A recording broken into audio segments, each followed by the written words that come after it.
Asteun honetan, Bernikolas-en 11. edizioa plazaratuko dugu hemen, gu Portugaleko kideak gara, eta aste honetan ibili gara merkatu batzukuntzen, jendearekin deiak izaten, eta pedidoak hartzen, hau forma hartu dezan.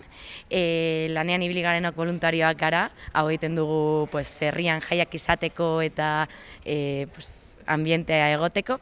Eta, Bernikolas-en helburua da dirua lortzea urtean zer dauen ekintzak aurrera eramateko eta ekintza politak egin ahal izateko. Beti bezala Paulaner garagardoa daukagu, garizkoa, iluna eta argia, eta horretaz gain, laugar eta boga garagardo artisauak izango ditugu gurekin.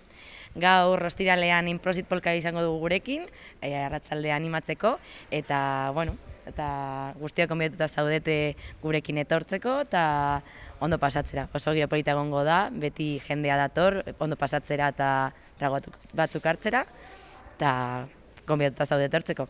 Eta mesedez, eskudiroarekin ordaindu, ez dago txartelarik.